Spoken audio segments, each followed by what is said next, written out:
Thank you so much. Please, please. Thank you, Eli. I was trying to figure out what that was, that Eli thing. So, yeah, but I was commenting just a moment ago, there's worse people you could look like in life. So if you only make that kind of money. Are y'all having fun yet? Yeah. Get any sleep? No. Good, good, good.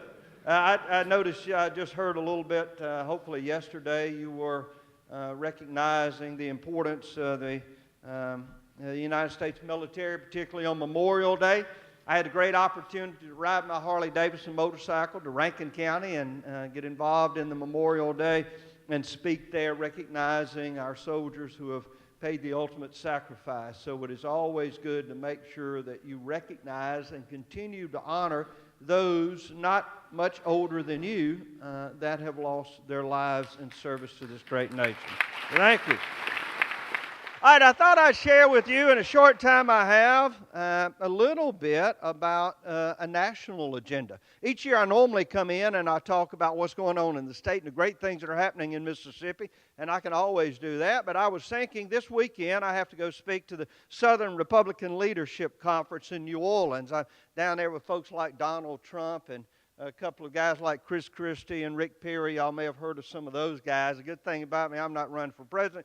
I can say anything, and probably they won't cover it. If Rick Perry says anything, they're just going to be on the nightly news, CNN, all the alphabet. So I thought I would try out some of the agenda that I've been working on. I have an extensive report here that I worked on the way. This is a napkin.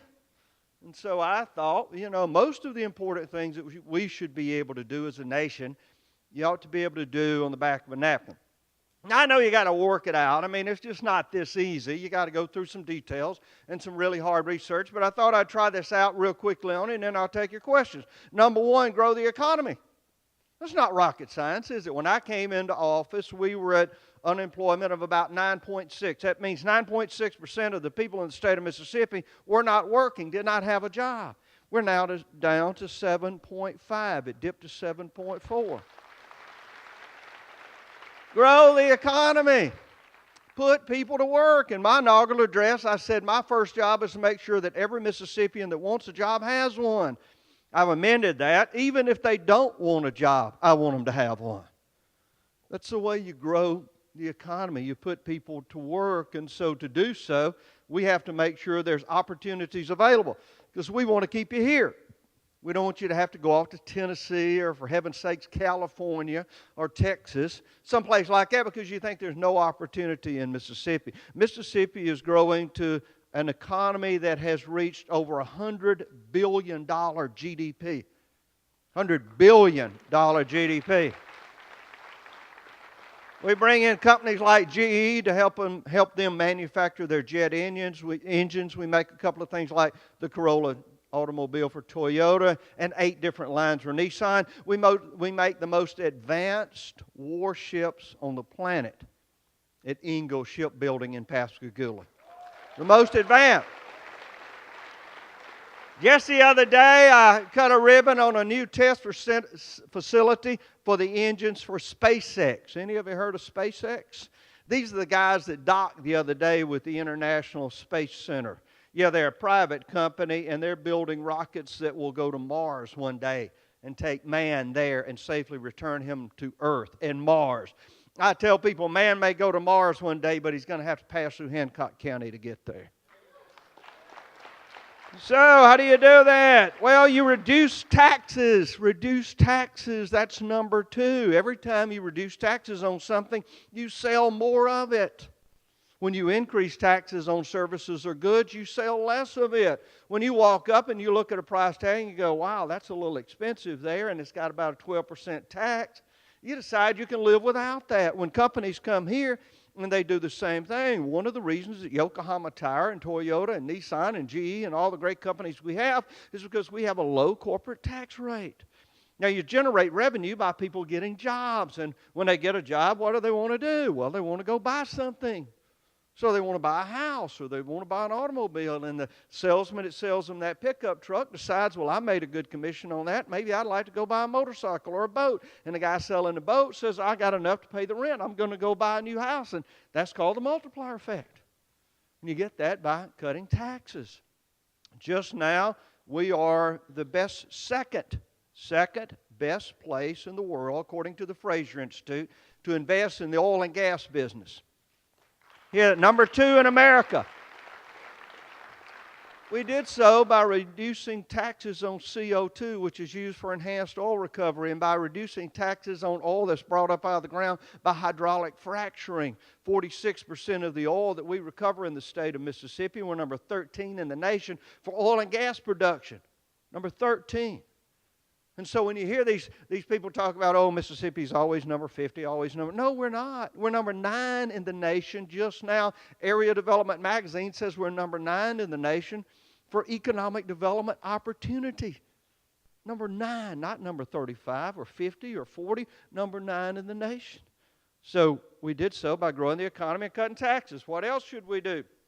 Well, we ought to challenge public education. We ought to transform it. We did that last year. We said public education is not working as well as it should. It's really good in some areas, and some areas it's failing, so we started putting in things like charter schools. We made this remarkable concept out of third grade reading. We think you ought to be able to read in the third grade before you go to the fourth grade. The concept's easy. Easy to understand. If you can't read by the fourth grade, bad things start happening to you. I know I couldn't read in the third grade. I repeated the third grade. I'm dyslexic, so it took me a little while to get that reading thing. Now, once I got it down, it worked out pretty well. I've had some moderate success in life. We're a dyslexic kid that repeated the third grade. But you've got to have a public educational system that can teach children to read, that can give them the ideas and the enthusiasm to be able to go on and do great things in life, like go to Mars and build the most advanced warships on the planet, or maybe be governor one day. Our educational system is not doing what it should do. I'm not condemning anybody. I'm just telling you, just now, we're about 26 in the world for educational system. There's like 25 nations ahead of us. That's not America. That's not what we do. So number 3, we need to reform our educational system, make it work better for every child. Number 4, America needs to return to be a global leader in stabilizing this planet. You see, what we did for years is people would say, we're thinking about going to war, but the United States of America would say, no, you're not. And so we're going to either apply sanctions or we may intervene. Now, everybody says, oh, you can't be the world's policeman. Well, it's a lot easier being a policeman sometimes than it is coming in after the crime has been committed. I'd rather be a policeman than a coroner. Y'all know what coroners do? They come in after the murder has taken place. So as we look at the world as a very unstable position, America needs to return again to that global leadership that we had for so many years, that people would say, we must be very careful here. The United States is going to intervene. Teddy Roosevelt said what you should do is just talk softly and carry a big stick. And the president knew how to use that stick. America's going to have to return. Now there are those that say, oh, America can't do that. You can't push people around. You can't tell them what to do. Well, somebody's going to. No, we're not going to push them around, but somebody's going to help maintain order and liberty and freedom around the world. And I'm just saying it ought to be the United States of America. I would say number 5 here, secure our borders. I got to get a bigger napkin. Secure our borders and expand citizenship opportunities. Secure the border so that coming across that border from Mexico, we have no idea who's coming across. Al-Qaeda, people from Mexico, drug dealers. So every nation has to have a secure border. And then we need to look at people who want to become American citizens and say, look, you've got a great opportunity. There's a method in this country where you become an American citizen. Now, if the bureaucrats are holding that up, and let's just say there's only 100,000 people a year that become American citizens because the paperwork's being held up in some bureaucracy, we need to get better people to make sure we've got more American citizens that qualify today. So if my ancestors came from Ireland and they wanted to be American citizens, they shouldn't have to wait 8 years to be able to be an American citizen. If they follow all the rules, if they get in line, if they get a job, if they say, I want to be an American, I want to swear allegiance to the Constitution, let's get them in. Let them have the opportunities of life, liberty, and the pursuit of happiness we've all enjoyed. Energy independence. We're getting close. You remember? Yeah, you don't remember. But for years and years and years, we depended on these folks in the Middle East. We turned to them. We turned to nations like Russia and to Saudi Arabia and to Iran and Iraq and others so we could get enough oil and gas to operate our economy. How much is gasoline costing you just now? Over $3. Let me tell you what, if we dropped it down to less than $2 a gallon, you're talking about then the economy taking off. It would explode. Opportunities would be everywhere. Just imagine the cost of energy being $2 a gallon for there and somewhere around 3% per kilowatt hour. Because companies grow, they would be coming back from China and reshoring. They would be saying, we're not going to stay in China. We're coming back to the United States because we can afford to manufacture our products in the United States. We don't have to go to China or South America to do so. So we got to get energy independent. Health care should be affordable and effective. Is health care expensive? Absolutely. Why? Why is it so expensive? You ever thought about it? You go in with a broken leg or something and you say, I've got a broken leg, and the bill is like $8,000?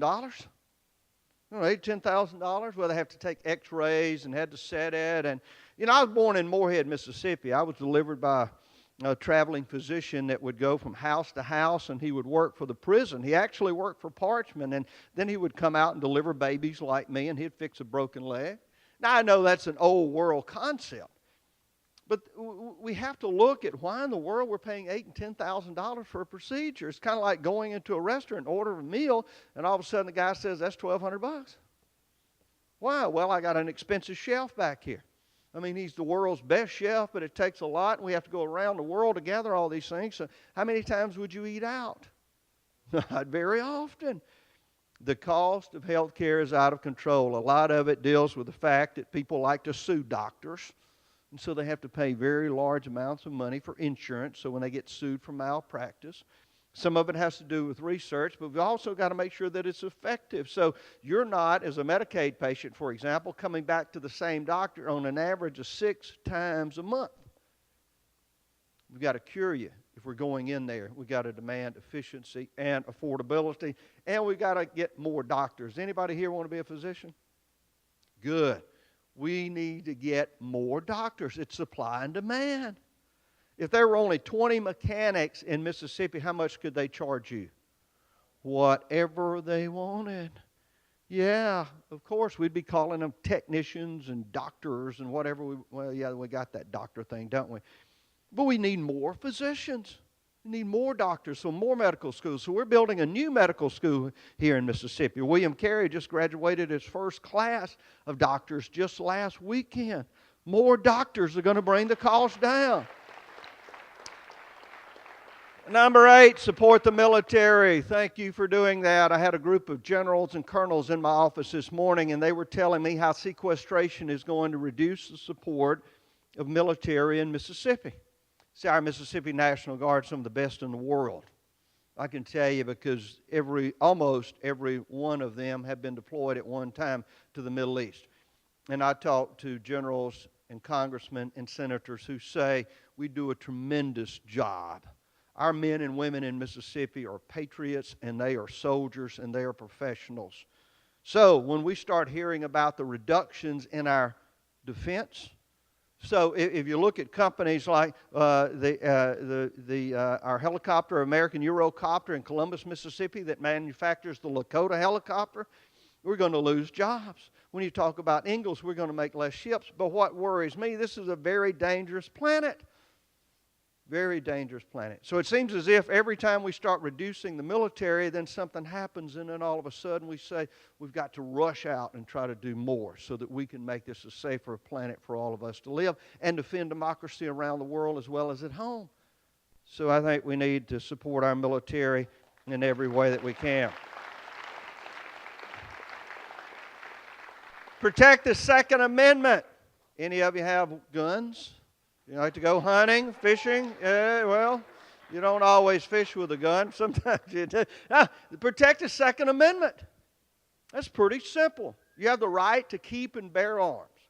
So if we're going to have a safe country, you ought to have the right to be able to carry a weapon for self-protection or for hunting or for sporting. That is your right. The Founding Fathers said so. And in Mississippi, we have a very strong amendment to protect your Second Amendment rights. It's called open carry. Yeah, you can put on a weapon if you want to and for personal protection and carry that weapon. Now, I spoke to the National Rifle Association about 3 weeks ago in Indianapolis, Indiana. There was about 13,000 members of the NRA in town in Indianapolis for a week, and not one of them shot anybody. Not one of them stole anybody's car. Not one of them went into a theater or a college campus and killed people. No. In fact, that was probably the safest Indianapolis had ever been. Oh, I guarantee you, because if you walked out and tried to rob somebody with 13,000 NRA members, you're probably not going to make it. I'm going to say there's going to be a citizen's arrest take place right there. So you have a right. Protect the Second Amendment. And finally, number 10, defend the Constitution. Just simply say we have a Constitution in the United States. Whether it's our defense against taking that, when you take that oath of office to defend the Constitution in the United States of America or the state of Mississippi against enemies both foreign and domestic, defend the Constitution, the 10th Amendment, all those rights for you to have religious liberties, rights to pursue life, liberty, and the pursuit of happiness, the right to make sure that you have association. You can associate with who you want to, the right of freedom of speech, so you can go anywhere and speak in any manner that you want to. These are things we must continue to defend. And in the past, Supreme Court decisions and others have withered away your rights. So they said for either national defense purposes or in an event to make sure that we, don't hurt anybody's feelings, we have to make sure that we restrain your individual civil liberties. It doesn't work well. So number 10, to defend the Constitution. So that's it. 10 things I would say we need to do in the United States. We do those in Mississippi, and that's why it works so well. All right, I'm going to take